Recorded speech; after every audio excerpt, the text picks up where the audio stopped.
Hello dear friends, मैं विष्णु आपका बहुत बहुत स्वागत करता हूं आपके अपने चैनल सक्सेस यूट्यूब पर।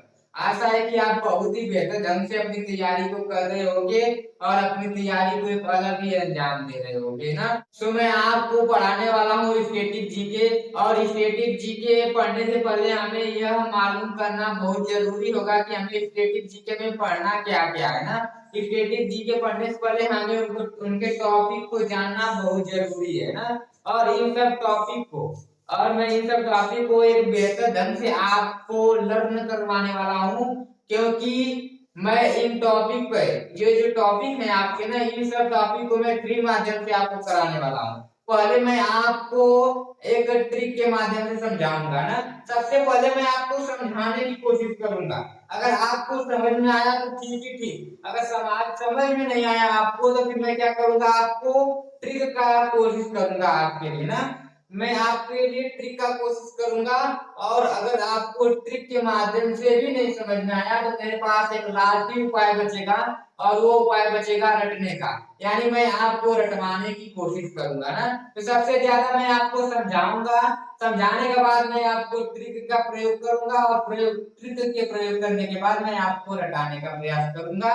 आप जिस माध्यम में सफल हो पाओगे हम उसी माध्यम में हम चलने वाले हैं, ठीक है। हो सकता है कुछ क्वेश्चन ऐसे भी आए, कुछ टॉपिक ऐसे भी आए जिसे मैं आपको रटाने के लिए बातें करूंगा, ठीक है। और कुछ टॉपिक ऐसे होंगे जिसपे मैं ट्रिक का एक जबरदस्त ट्रिक, वो भी जिससे आपके माइंड में सेट हो जाए और आप क्या करो उस ट्रिक के माध्यम से अपने इन सब टॉपिक को याद कर पाओ ना। तो जहाँ पे ट्रिक की जरूरत वहां पे हम ट्रिक का यूज करने वाले हैं, और जहाँ पे हमारे समझ की जरूरत होगी वहां पे हम समझने वाले हैं, और जहाँ पे रटने की जरूरत होगी वहां पे हम रटने वाले हैं ना। आइए हम अपने टॉपिक को देखते हैं कि हमें स्टैटिक जीके में कौन कौन से टॉपिक पढ़ना है ना। आइए देखते हैं उसे। तो जो हमें पढ़ना है उसमें हमें पढ़ना है, देखिए, उत्सव और त्योहार पढ़ना है। हमको पढ़ना है उत्सव और त्योहार पढ़ना है। फिर पढ़ना है शास्त्रीय नृत्य एवं कलाकार पढ़ना है। इन सब के बारे में हमको जानना है ना, ठीक है। और यहाँ पे पढ़ना है हमको वाद्य यंत्र एवं संबंधित कलाकार, इनको भी हमें पढ़ना है। और पढ़ना है हमको संगीत के बारे में पढ़ना है, चित्रकला के भी बारे में हमको क्या करना है, पढ़ना है, ठीक है। इन सब टॉपिक को पढ़ना है। और हमें पढ़ना है भारतीय परिधान के बारे में।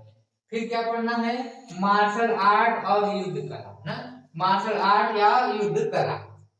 फिर क्या पढ़ना है, हमें लोक नृत्य पढ़ेंगे हम। फिर पुस्तकें और उनके लेखक के बारे में हम पढ़ने वाले हैं। फिर हम पुरस्कार के बारे में पढ़ने वाले हैं ना। और इसी पुरस्कार में हम पद्म पुरस्कार, ये विशेषकर रूप से पद्म पुरस्कार के बारे में भी हम पढ़ने वाले हैं। और वो भी कौन से पुरस्कार, 2022 और 23 वाले पुरस्कार हम पढ़ने वाले हैं ना। इन सब टॉपिक को हम कवर करने वाले हैं। और हमें क्या पढ़ना है, और हमें जो पढ़ना है वो पढ़ना है अंतरराष्ट्रीय संगठन हमको पढ़ना है।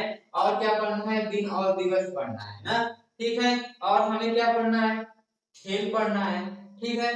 खेल के बाद क्या पढ़ना है, खेल के बाद हमें राष्ट्रीय उद्यान हम पढ़ेंगे। फिर भारत के पड़ोसी देश हम लोग पढ़ने वाले हैं। फिर जो पढ़ने वाले हैं प्रमुख स्थल। फिर क्या पढ़ने हैं, देश, राजधानी एवं मुद्रा पढ़ना है, ठीक है। फिर प्रमुख व्यक्ति पढ़ना है। फिर भारत का प्रतिरक्षा तंत्र पढ़ेंगे।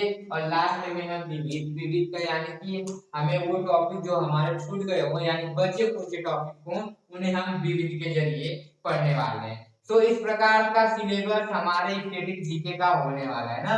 स्टैटिक जीके एक ऐसा, आपको अच्छी तरह से मालूम है कि स्टैटिक जीके एक ऐसा सब्जेक्ट है, इसे हम सब्जेक्ट ही बोल सकते हैं ना। स्टैटिक जीके एक ऐसा सब्जेक्ट है जो आपके एग्जाम में बहुत बड़ा रोल निभाता है ना। स्टैटिक जीके से लगभग 5 से 6, अगर 6 ही छोड़ो, मान लीजिए 6 से 7 क्वेश्चन आपके एग्जाम में पूछे ही जाते हैं ना। तो क्यों ना हम 6 से 7 क्वेश्चन अपने कवर ही क्यों ना कर लेना। तो सबको मैं आपको कवर कराने वाला हूँ, जिससे मैं मैंने आपको बोला ना कि मैं इन सबको एक बेहतर ढंग से समझाने वाला हूँ। शायद आपको वह माध्यम अच्छा भी लगे ना, मेरा माध्यम समझाने का, फिर ट्रिक का, फिर क्या रटाने वाला रहेगा, ठीक है। तो ये हमारा सिलेबस था। और हम जो पढ़ेंगे और जो हम पढ़ने वाले हैं आज के, वो हम टॉपिक स्टार्ट करेंगे त्योहार और उत्सव ना। त्योहार और उत्सव हम पढ़ेंगे।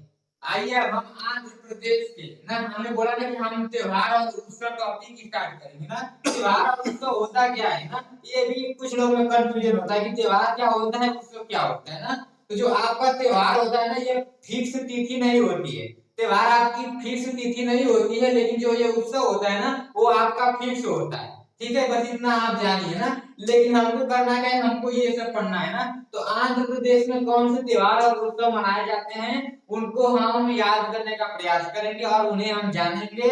उन्हें हम एक नए ट्रिक के माध्यम से पढ़ने वाले हैं ना। और वो देखिए वो ट्रिक कौन सा होगा ना। सबसे पहले आंध्र प्रदेश, आंध्र प्रदेश में जो आपके त्योहार मनाए जाते हैं, त्योहार और उत्सव, वो है प्लेमिगो है ना, फिर क्या है, कल्याण उत्सव है, एलम्मा जजारा है, दुर्गम्मा है, विशाखा है और उगादी है।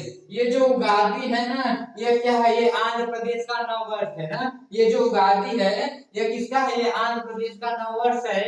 यह उगादी तेलुगु का भी नववर्ष है, और यह कर्नाटक का भी नववर्ष है, और यह तेलंगाना का भी नववर्ष है ना। यानी कि हम इस तरह से कर सकते हैं, यहाँ पे हम लिख भी देते हैं, इन्हें राइट कर लेते हैं यहाँ पे।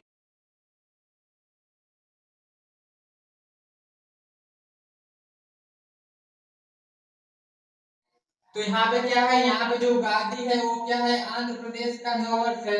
किसका है, आंध्र प्रदेश का, आंध्र प्रदेश, आंध्र प्रदेश का नववर्ष ये तो है ही नववर्ष। ठीक है, ये आंध्र प्रदेश का नववर्ष है। और किसका है, और किसका है, तेलुगु का है ना।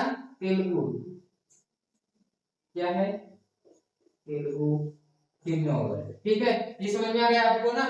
फिर किसका है, कर्नाटक का है, कर्नाटक का नववर्ष है।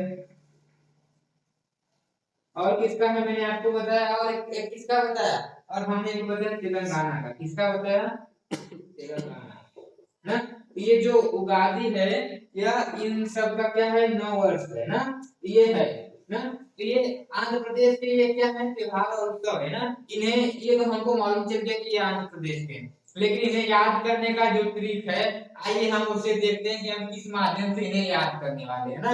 तो आंध्र प्रदेश को जो हम याद करने वाले हैं ना, आंध्र प्रदेश को हम याद करने वाले हैं। देखिए जो ये आंध्र प्रदेश है, इसे हम याद रखेंगे अंधा। क्या याद रखेंगे, अंधा व्यक्ति। ठीक है, कोई कोई क्या है, अंधा व्यक्ति। ठीक है, आंध्र से अंधा हो सकता है कि नहीं, हो सकता है ना, आंध्र से अंधा, तो हम इसे याद रखेंगे अंधा। ठीक है, कोई अंधा व्यक्ति है, क्या कर रहा है, प्ले कर रहा है। क्या कर रहा है, प्ले कर रहा है। प्ले मीन्स खेलना। कोई अंधा व्यक्ति क्या कर रहा है, प्ले कर रहा है, और उसे मीगो, मीगो से हम याद रखेंगे मैंगो। ठीक है, मैंगो मीन्स आम ना। कोई अंधा व्यक्ति क्या कर रहा है, प्ले कर रहा है, प्ले करके उसे क्या हुआ, मैंगो मिल गया। अचानक उसे मैंगो मिल गया ना। ठीक है, मैंगो मिल गया, और जब उसे मैंगो मिला तो क्या हुआ, उसका कल्याण उत्सव। उसका क्या हो गया, उसका कल्याण हो गया ना। उसका क्या हो गया, उसका कल्याण हो गया। और फिर उसके बाद जब उसका कल्याण हो गया, तो वो क्या किया, ए लम्मा जतारा, वो आया और अपने अम्मा से बोला, ये ले अम्मा, ये ले अम्मा ना। ये और अम्मा क्या नाम है, जतारा ना। ये ले अम्मा जतारा ना, ये ले अम्मा। क्या हुआ, फिर से देखिए यहाँ पे, वो क्या किया, कोई अंधा व्यक्ति था, वो प्ले कर रहा था, प्ले यानी खेल रहा था, और वो खेलते वक्त उसे अचानक मैंगो मिला ना। मीगो यानी मैंगो याद रखेंगे ना। प्ले करके मैंगो मिला, और जब उसे मिला तो उसका कल्याण हो गया। अब वो आया अपने अम्मा से बोला, ये ले अम्मा जतारा ना, ये ले अम्मा। अगर जतारा को भी अगर आप याद नहीं करना चाहते तो बस इतना याद रखो, ये ले अम्मा ना। ये ले अम्मा जब आप अपने माइंड में लेके आओगे ना, तो ये ऑटोमेटिक याद आ जाएगा आपके माइंड में ना। ये ले अम्मा दुर्गा माँ, दुर्गा माँ का मतलब कि दुर्गा माँ, दुर्गा माँ का ना। ये ले अम्मा दुर्गा माँ, ये जो है ना वह व्यक्ति, ये दुर्गा माँ का क्या है, भक्त है ना। तो वही बोल रहा है कि ये ले अम्मा दुर्गा माँ विशाखा, यानी दुर्गा माँ ने मेरे पे क्या किया, मेरे पे कल्याण किया। और जो फल, जो आम, विशाखा यानी शाखा, शाखा क्या होता है, कोई पेड़ का शाखा, जो आम होता है वो क्या होता है, आपके शाखा पर वो उगता है ना। तो वही बोल रहा है कि ये विशाखा से हम याद रखेंगे कि जो आम, ये आम किस पे उगता है, विशाखा पे उगता है ना। उगादी, उगादी मतलब उगता है ना, विशाखा पर उगता है। आइए हम एक बार फिर से ट्राई करते हैं। क्या करेगा, अंधा व्यक्ति प्ले करेगा, उसे मैंगो मिलेगा, और मैंगो मिलने के बाद उसे क्या होगा, उसका कल्याण हो जाएगा। और जब वो कल्याण उसका होगा तो वो बोलेगा ये ले अम्मा, और वो क्या करेगा, उस आम को लेके जाएगा अपनी माँ के पास। अपने माँ के पास जब लेके जाएगा तो वो बोलेगा ये ले अम्मा ना, अपने माँ को दिखाएगा, ये ले अम्मा, दुर्गा अम्मा, दुर्गा माँ की हमारे पर क्या हुई, कृपा हो गई ना, कृपा हो गई। जो जो फल विशाखा यानी जो फल शाखा पर उगते हैं, आज वह मुझे अचानक मिल गया। ठीक है, तो इस प्रकार से इस स्टोरी को याद करके आप क्या करोगे, आंध्र प्रदेश के उत्सव और त्योहार को याद कर जाओगे। ठीक है, तो आज की वीडियो में हम इतना ही करेंगे, और कल के वीडियो में फिर हम बाकी राज्य के क्या करेंगे, उत्सव और त्योहार को याद करेंगे इसी ट्रिक के माध्यम से, इसी आसान शब्दों में। तो वीडियो कैसा लगा कमेंट में जरूर बताना, और सब्सक्राइब जरूर कर लेना चैनल को।